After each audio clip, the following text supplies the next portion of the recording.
Why James Drury didn't go to McClure's funeral. James Drury was born James Child Drury on April 18, 1934 in New York City. Even though he was born in the city of New York, Drury's childhood and growing up soon took him far from the city. His family had strong ties to ranch life in Oregon, and it was there on his grandparents' ranch that young James learned to love land, horses, and the tough outdoors that would later help him in his most famous roles. By the time he was a teenager, he had already started living like a cowboy, becoming a skilled horse rider and a learning real cowboy ways that would make him different from many other actors. When Hollywood came calling, Drury's early years in school showed his interest in acting. After going to high school in Los Angeles, he got training at New York University, where he studied drama and got better at acting. His love for acting was clear from the beginning. He wanted not to just play a part, but to become actors with deep feelings, strong beliefs, and honesty. This serious way of working got him early attention and helped him get small parts in movies during the 1950s, including parts in westerns and adventure stories that matched his natural skills. Even though his career started with smaller roles in movies like Love Me Tender, 1956, starring Elvis Presley and Bernardini, 1957. It was television that really made James Drury a famous name. In 1962, he was chosen as the main character without a name in his amazing Western TV show, The Virginian. This role became his best work and one of the most important performances in the history of television westerns for almost 10 years. From 1962 to 1971, Drury played the strong, quiet ranch boss who got respect with his quiet strength, good values, and steady sense of right and wrong. Unlike many other Western heroes of the time, the Virginian was special because his name was never told, adding mystery and timeless feeling to the role. Drury's acting captured what the classic American cowboy was like: tough, loyal, and strongly independent, while he also adding human feelings that made him easy to relate to for audiences. The show itself was special and new. The Virginian was one of the first television shows to run as a 90-minute weekly program, basically making a full-length Western every week. Drury had the energy and star power to handle this hard format. Appearing in almost every episode, his acting held the show together, which became a regular part of American television and is still loved among Western fans today. Acting alongside talented actors like McClure, Lee J. Cobb, and later Cluggillager, Drury helped make the Virginian one of the longest-running westerns into history. His work on the show made his place as one of television's true cowboy legends. Drury's career went on with roles in other television shows and movies after The Virginian, but it was clear that his legacy had already been written. He accepted his place in television history with pride, becoming a loved person at Western movie festivals across the country. He often said that playing the Virginian was more than just a role. It was a job he took seriously, and he worked hard to make sure that the character showed the values of honesty, fairness, and strength that audiences loved.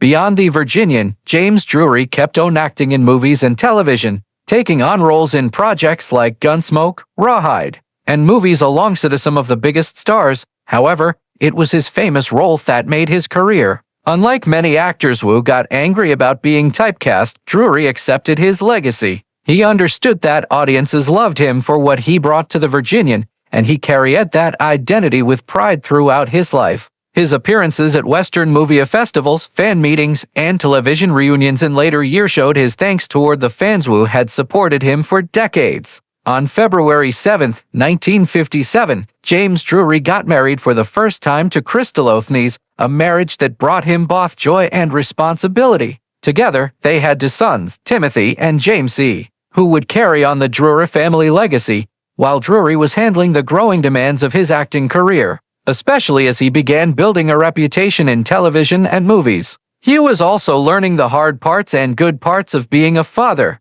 Timothy and James E. were important to his life during these early years, giving him stability in the fast pace of Hollywood, even though their marriage started with promise. James and Crystal faced problems that finally couldn't be fixed. After 7 years together, the couple decided to split up, finishing their divorce on November 23, 1964. A few years later, Drury found love again. On April 27, 1968, he married Phyllis Jacqueline Mitchell, starting a new chapter in his personal life. This time happened with the peak of his fame, as the Virginian was at the top of its popularity, and Drury was a household name. The marriage lasted for over 10 years, during which time Phyllis shared the excitement and stress that came with being the wife of a well-known television star. However, like many marriages hurt by pressures of public life and personnel difference, theirs finally came to an end. On January 30th, 1979, Drury and Phyllis officially divorced,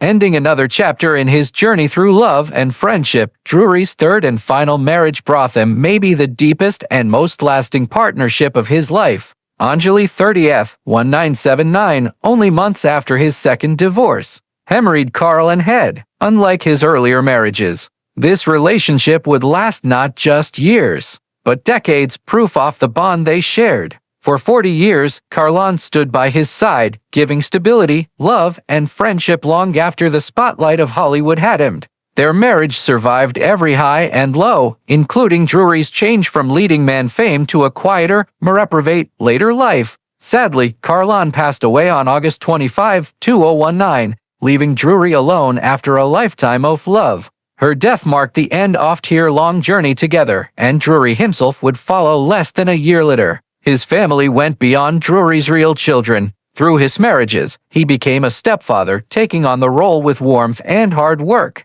He had 3 stepchildren whom he came to care for deeply: a stepdaughter, Rhonda Brown, and 2 stepsons, Frederick Drury and Gary Scher, though not related by blood. James made lasting bonds with them, giving the support and love of a father figure. These relationships added depth and richness to his family life, showing how important he thought connection and loyalty were. Among his children, Drury's son Timothy did really well in the world of music, making a path of his own outside of acting. Timothy Drury grew into a well-respected keyboard player, guitar player, and singer, making a great career in rock music. He played with some of the most famous bands of the time, including the Eagles and Whitesnake, both of which are celebrated around the world for what they gave to rock history. Timothy's success was a source of pride for James, a reminder that talent and artistic ability ran strong in the Drury family, even if shown in different ways. While James himself made his mark on the screen,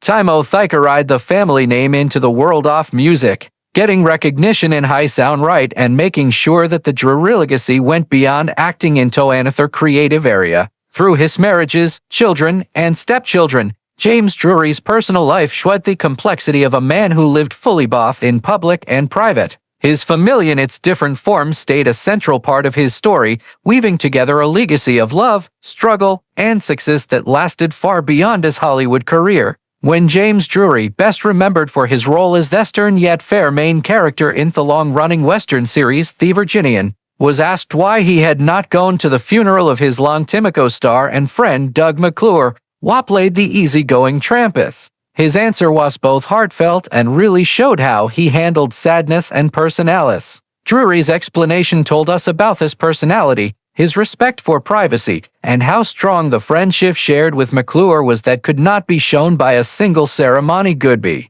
Drury once explained, "I didn't go to Doug's funeral because I didn't believe in saying goodbye that way." This statement showed his belief that funerals, while important for many, were not always the best place to show or deal with personal sadness. He said that he found public mourning to be too much and even strange to the way he chose to honor those he had loved and lost. For Drury, sadness was something personal and special, not to be put on display in a crowded room filled with people he barely knew, reporters, and Hollywood watchers. He liked to hold on to his private memories rather than put himself through the show that often came with the funerals of well-known actors. He went on to add, "I said my goodbyes to Doug in my own way, and I'll carry him with me for the rest of my life." This showed not that he didn't care, but the opposite, a lifelong promise to keeping his friend's spirit alive. Their partnership on The Virginian had lasted almost a decade of television, with Drury's serious Virginian character balancing McClure's light-hearted Trampus.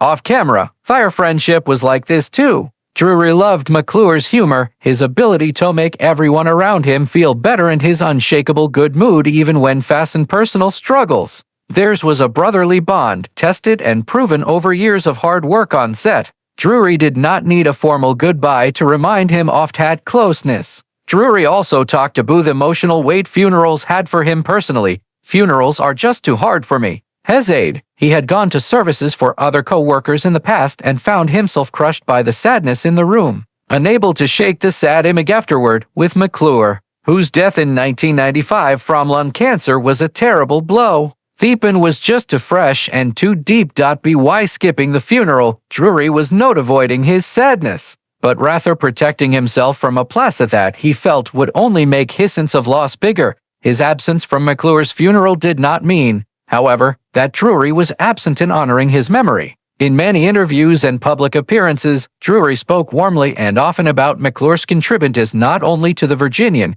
but to the Western type of show and to the television industry as a whole. He praised his co-star's hard work, his charm, and his ability to make audiences laugh. Doug was the heart of the show. Drury once said, he brought a lightness and humor that balanced everything out. Without him, the Virginian wouldn't have been the same. These words worked as a public speech said many times over years, far more lasting than any single speech given at a funeral service, along with spoken tributes. Drury honored McClure by keeping the Virginian alive for fans long after its original run ended. He appeared at countless Western movie festivals, fan meetings, and gatherings where he talked about their time together and shared behind-the-scenes stories. These stories often showed McClure's charm and playful humor, showing audiences that his legacy was not just in the roles he played, but in the joy he brought to those who knew him. In this way, Drury's constant sharing of McClure's life and character became high-sound form of an ongoing memorial. In the end, Drury's decision not to go to Doug McClure's funeral was about personal beliefs and emotional protection. It showed the private nature of his sadness, his desire to keep his most treasured memories untouched by the sadness of a formal goodbye, and his belief that friendship does not end with death, but continues on through remembering. For James Drury, saying goodbye did not mean standing at a graveside or sitting in a church pew. It meant carrying forward the love, laughter, and lessons that his friend had left behind. Doug's not gone for me, Drury said in thinking back. He'll always be right there in my heart every time I think about him. In the end, his absence at the funeral did not make their friendship less deep. Instead, it showed the very personal way Drury chose to remember and honor McClure, a way that for him was more lasting and meaningful than any traditional ceremony could ever give. James Drury, the actor best known to television audiences as the serious and dignified star of The Virginian, passed away on April 6, 2020, marking the end of a long and full life that had been connected with Hollywood history. His death was from natural causes, a phrase that often means the gradual slowing of the body after many years of living and which showed the peaceful end to a career and life that had lasted more than 8 decades. The timing of his passing had a touching detail. He died just 12 days before what would have been his 86th birthday. His almost 86 years of life represented not only a personal journey but also a time of cultural history as he became a person connected with the values of strength, honor, and endurance that his famous character showed. To his fans, the fact that his passing came so close to his birthday showed both how fragile and how full human life is, reminding them of the small differences between celebration and mourning. With his death, the entertainment world lost a beloved person, but his legacy, one carefully built over a lifetime of dedication to his work, continues to touch fans who still watch his performances, especially his long-running role as the Virginian, as though he were still very much alive.